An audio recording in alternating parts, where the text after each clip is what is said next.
कि जिसे हम मनुष्य की बुद्धि कहते हैं, उससे 9 गुनी ताकत का अचेतन मन, अनकॉन्शियस माइंड भीतर बैठा हुआ है। आपको मैंने समझाया कि क्रोध बुरा है, आपकी समझ में आ गया। लेकिन जिस बुद्धि की समझ में आया उसने कभी क्रोध किया ही नहीं। उस बुद्धि के पीछे जो 9 हिस्से परत हैं अचेतन की, अनकॉन्शियस की, क्रोध वहां से आता है। ऐसा समझ लें कि मैं एक मकान में रहता हूं, दरवाजे पे एक पहरेदार खड़ा है।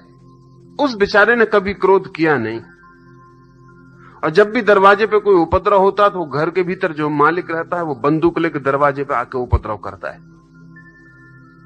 और जब भी कोई उपदेशक समझाने आता तो उस पहरेदार को पकड़ के समझाता है कि क्रोध बहुत बुरी चीज है, झगड़ा वगैरह नहीं करना चाहिए। वो कहता है कि मेरी भी समझ में आता है, मैं भी देखता हूं कि जब उपद्रव होता है वो मालिक भीतर से आता है तो भारी खून खराबा हो जाता है। मैं बिल्कुल समझता हूं, मेरी समझ में बिल्कुल आता है।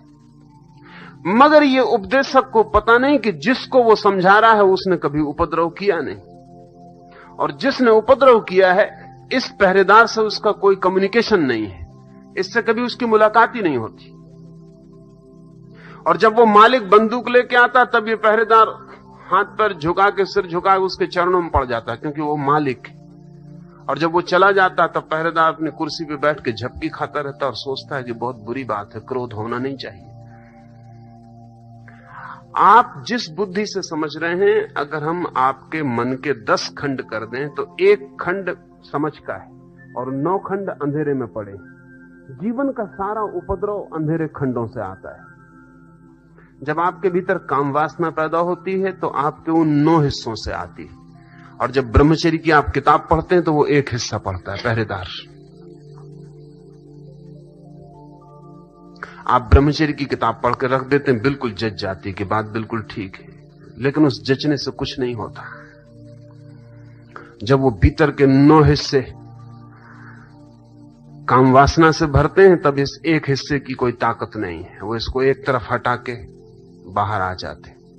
इसके जुम्मे एक ही काम है कि जब वक्त मिले तो समझने का काम करे, और जब फिर वक्त मिले तो पश्चाताप करे। ये जो 1 हिस्सा मन है, इसकी कोई सुनवाई नहीं है। ध्यान रहे कि मन में जितना गहरा हिस्सा होता है उतना ताकतवर होता है। परिधि पर, सरकमफ्रेंस पर ताकत नहीं होती, ताकत सेंटर में होती है। जिसको हम बुद्धि कहते हैं वो हमारी सरकमफ्रेंस है, परिधि है, घर के बाहर का परकोटा है। वहां कोई खजाने नहीं रखता। खजाने तो उस तिजोरी में दबे होते हैं जो घर का भीतरी से भीतरी अंतरंग है। तो हमारे जीवन की ऊर्जा तो अंतरंग में छिपी है और बुद्धि हमारे दरवाजे पर खड़ी है। इसी बुद्धि से पढ़ते हैं, इसी बुद्धि से सुनते हैं, इसी बुद्धि से समझते हैं। तो लाओ से जब कहता है समझ में आ जाए तो रूपांतरण हो जाता है, तो वो कह रहा है उस सेंटर की समझ में आ जाए। वो जो आपके भीतर अंतरस्थ बैठा हुआ अंतिम मालिक है उसकी समझ में आ जाए तो क्रांति हो जाती। अब हमारी कठिनाई भी स्वाभाविक है, वास्तविक है कि हमें लगता है समझ में आ गया, फिर क्रांति तो होती नहीं, हम वहीं के वहीं खड़े रह जाते हैं। और इस तथाकथित समझ से और एक उपद्रव शुरू होता है। वो उपद्रव ये होता है कि अब हम द्वैत में बढ़ जाते हैं। मन भीतर से कुछ करवाता है, हम कुछ करना चाहते हैं, वो कभी होता नहीं, होता वही है जो भीतर से आता है। और फिर आखिर में पश्चाताप और दीनता और हीनता मन को पकड़ती, और अपनी ही आंखों में आदमी गिरता चला जाता है। और उसे लगता है कि मैं कुछ भी नहीं, किसी कीमत का नहीं। तो ये जो समझ है हमारी, अल्लाह से इसके संबंध में नहीं कह रहा है। ये इंटेलेक्चुअल जो अंडरस्टैंडिंग है, ये धोखा है समझ का। ये ऐसा ही है जैसे कोई कहे कि अगर वृक्ष को जल मिल जाए तो उसमें फूल आ जाते, हम जाके वृक्ष के पत्तों पर जल छिड़काएं, फिर फूल ना आए।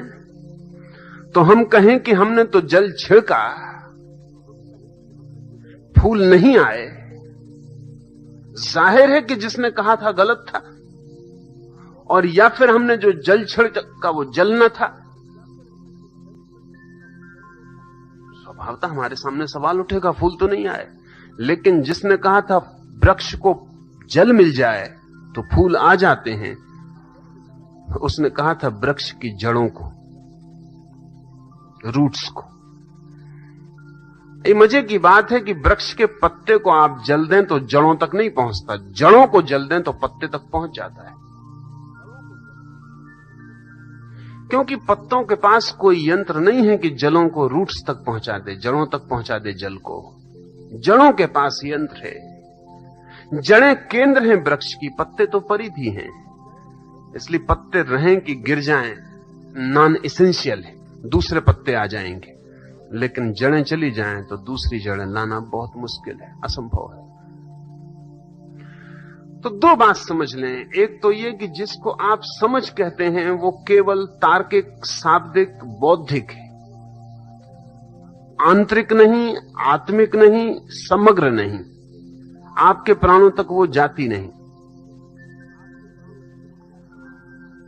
और इसलिए रूपांतरण नहीं होता। बात बिल्कुल समझ में आ जाती है और आप वहीं के वहीं खड़े रह जाते हैं, कहीं कोई फर्क नहीं पड़ता।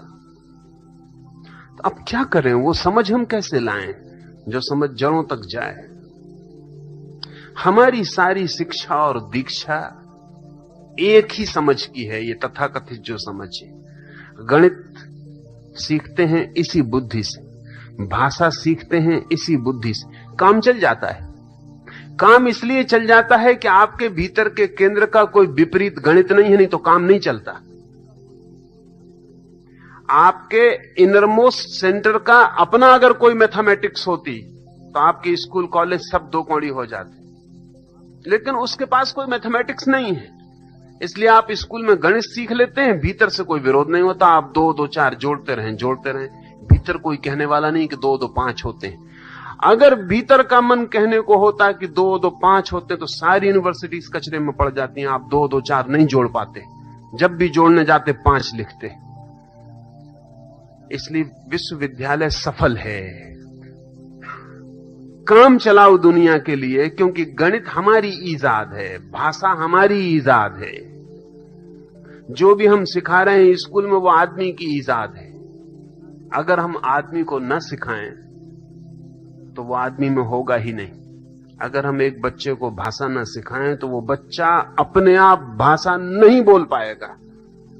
लेकिन एक बच्चे को क्रोध सिखाने की जरूरत नहीं है, वो अपने आप क्रोध सीख लेगा। अगर हम एक बच्चे को गणित ना सिखाएं तो दुनिया में कोई उपाय नहीं है कि वो गणित सीख ले। लेकिन सेक्स या काम वासना सिखाने के लिए किसी विद्यापीठ की जरूरत नहीं पड़ेगी। उसे जंगल में डाल दो, खड्ड में, वहां भी वो सीख लेगा। सीख लेने का सवाल नहीं है, वो भीतर से आएगा। इसका मतलब यह हुआ कि जीवन में जो चीज भी भीतर से आती है उसी के मामले में अड़चन में पड़ते हैं आप। जो भीतर से नहीं आती, बाहर की, उसमें अड़चन में नहीं पड़ते। आप कोई भी भाषा सीख लेते हैं, वो ऊपर का काम है, भीतर का मन उसके विरोध में नहीं है, चल जाता है। तो स्कूल, कॉलेज, विश्वविद्यालय आपको जो शिक्षा देते हैं, मन का ऊपरी हिस्सा ट्रेन कर देते हैं। वो कठिनाई तब शुरू होती है जब आप जिंदगी को भीतर से बदलना चाहते हैं, तभी इसी ऊपरी हिस्से का उपयोग करते हैं। बस वहीं अड़चन हो जाती है। सोचते हैं क्रोध न करूं, ये आप उसी हिस्से से सीखते हैं जिससे गणित सीखा था। ये क्रोध का मामला बहुत दूसरा है, गणित का मामला बहुत दूसरा है। गणित आदमी की ईजाद है, क्रोध अगर किसी की ईजाद है तो वो प्रकृति की, आदमी की नहीं।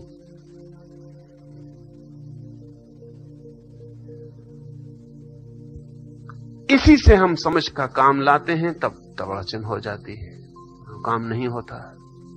अब उस भीतर तक समझ को ले जाना हो तो उसकी प्रक्रिया है। प्रक्रिया का अर्थ यह हुआ कि आपको यह समझ भी कैसे मिली है, यह भी एक प्रशिक्षण है आपको।